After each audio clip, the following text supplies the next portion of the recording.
Hey, what's up everybody, and welcome back to Around the Table Sports. Thank you so much for checking this video out, and hey, while you're here, go ahead and hit the subscribe button.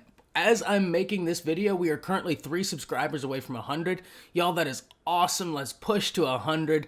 Let's get this video some likes so that it can be caught by the YouTube algorithm, and this channel can continue to grow because I have much more film reviews coming. But today we have got to talk about the college football playoff selection and whether or not they got it right. Yes, that's a shovel behind me. I was just out in the backyard making sure that everything was good, and somehow the shovel got brought in with me. Who knows when you're doing these things in the morning.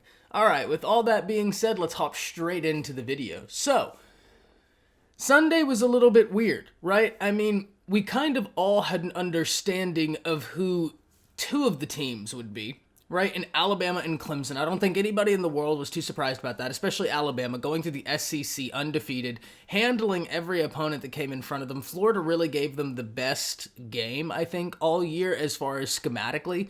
But if you really watch that game, the score wasn't as close as the scoreboard said. What do I mean when I say that? Well, if you watch the game from the first snap, the Alabama offensive line was absolutely having its way. Remember, on this channel right here back in September, we made a video talking about how the Alabama offensive line was going to be a catalyst for this team that not a lot of people were going to talk about.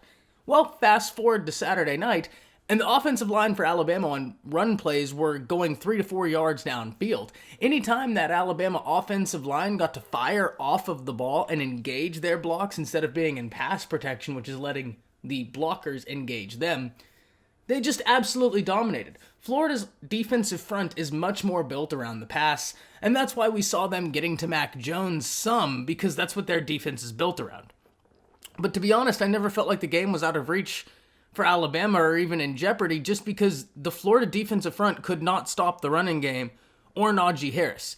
I mean, they were flat out getting bullied by Alabama's offensive line. It's one thing to just have a physical game up front and the running back is the one who's breaking free. It's an entirely different thing when the running back is doing his thing, but it's being sprung because there's an offensive line who's just bullying you.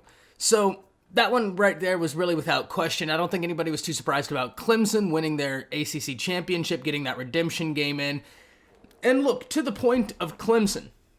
Clemson lost without Trevor Lawrence. Now, I know, I am on the side of, well, how much more could Trevor Lawrence have done than DJ Uiagalelei in that game? DJ Uiagalelei played fantastic, and actually, if we're looking at what happened, Travis Etienne had an uncharacteristically bad game the first time against Notre Dame. 2 fumbles that were incredibly costly, and to me, that was more a reason of the loss than anything Uiagalelei did.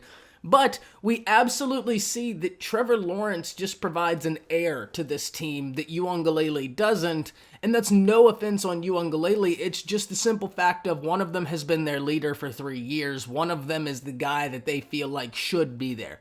And not that Uiagalelei shouldn't be there, but it's the sense of it's Trevor Lawrence's last year. He's going after a Heisman. He's going after his last natty. And the team feeds off of that energy, right? Like, they want to get him those awards just as much as he wants those awards. So him not being there kind of does deflate them. I do grant you that argument, Clemson fans. And so it's legitimate. Y'all are into the playoffs, and I don't think anybody's super surprised about the 1 and 2 teams in the nation. Now, when we get to 3 and 4, there's a totally different story. Let's start with number 3 in Ohio State, because this one right here is a little bit wild. Do I think that Ohio State is one of the 4 most talented teams in the nation? Yes, absolutely. I think they're one of the 4 most talented teams in the nation. Personally, I don't think if you put a Cincinnati or a Coastal Carolina against Ohio State, that Ohio State would struggle any. Right? I don't know if y'all saw the clip, but Bomani Jones and I believe it was Dominique Foxworth were talking, and they were talking about a bowl game that one of them played in, and they said that they had won everything all year, and I think it was Maryland versus Florida. Maryland had won everything all year long, and then they got to this bowl game where they played Florida, and Florida was vying for a national championship, lost 1 game, had to play something else. The players at Maryland really thought that they had a chance because they were the underdog. They were the guys that, like, who shouldn't be there. Well, they got smacked, right?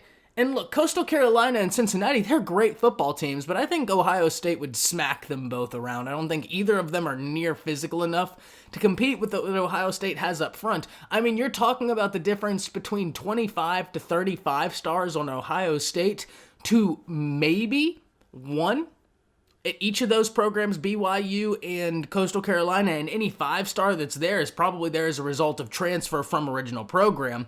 So Ohio State is absolutely one of the 4 most talented teams in the nation, and if we want to talk about who's the 4 best teams as far as if we put 4 teams against any team in the nation, who would be most likely to win, and if we were to rank those, Ohio State might even squeak into that top 4. The problem is at what point are we going to acknowledge that everything is being bent to Ohio State this year, right? And what I mean by that is, at first there wasn't going to be a Big Ten season, and the Big Ten had a season for the players, absolutely, but a lot because of Ohio State and the aspirations that Ohio State had. So then Ohio State doesn't play all of their games. Well, now we're modifying the rules for them there so that they can get in, so that's kind of fishy. We take off a game. And now they're in the college football playoff at 3, having only played 6 games. So the reason I have a problem with this is it's not fair to an Alabama, a Clemson, a Notre Dame, an A&M, teams that played schedules that were actually hard. And if you look at the strength of schedule, there's not a discernible difference between Ohio State's strength of schedule and Cincinnati's strength of schedule because the Big Ten has been abhorrent this year. Like I said, y'all, I acknowledge Ohio State would clean Cincy's clock. They would. They absolutely would. But it's the purpose of those teams went out there and did what was asked of them. That's not Ohio State's fault that they couldn't, but how are we going to tell the other teams, your games that you played don't matter just because there was one team that were trying to get in here and that matters? So look, Alabama, Clemson, Notre Dame, they're all fighting through injuries because they've played meaningful football games this year. Ohio State hasn't. You're essentially allowing somebody into the college football playoff who's completely fresh under the guise of you wanting more money, and this is what that's all about. To me, what the committee was clearly saying is we're after the 4 teams with the biggest purses who we can reasonably put into the playoffs, that people won't side-eye us so that we can make up for lost revenue from earlier in this year. You'll have to remember, coronavirus has affected everything the NCAA has wanted to do this year. The March Madness tournament was canceled, and that's a large chunk of revenue for the NCAA, and so this is trying to get back. The last team was Notre Dame. This one was a little not super surprising to me either. I think that Ohio State and Notre Dame could have been subbed in for 2 other teams. I think A&M has a legitimate expectation of why aren't they in the college football playoff. They did an amazing season this year. Y'all did great, but you got smacked by Alabama, and I think the committee looked at y'all and said, okay, well, sure, you might be the second best team in the SEC, but you're still not Clemson. Like, you wouldn't beat Clemson. We don't think you'd beat Ohio State.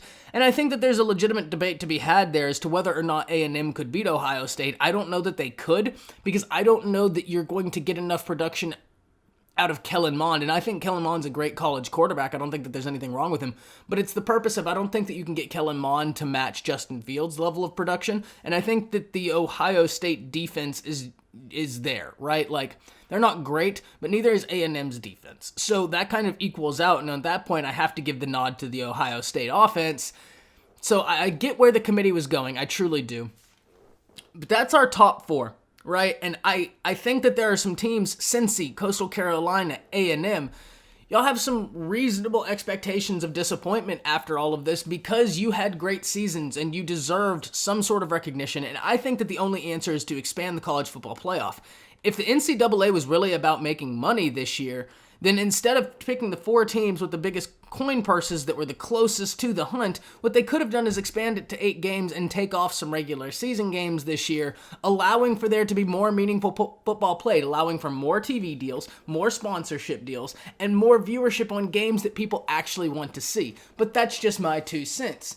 Y'all, as always, thank you for being here. Once again, hit that subscribe button, hit that like button. We're so close to 100 subs, and thank y'all so much for subscribing to this channel and checking these videos out. It really does mean the world to me. I really can't explain that to y'all. Thank y'all so much. Drop a comment down below to let me know who your top 4 are. Look, I think that there are a few different right answers here, right? But I think that the one conversation I'd like to have is, do you think, right, yes for yes, Y for yes down below, N for no. Do you think that this is a move by the NCAA just trying to signal we're just trying to gain as much money as possible? Anyways, that's it. See ya.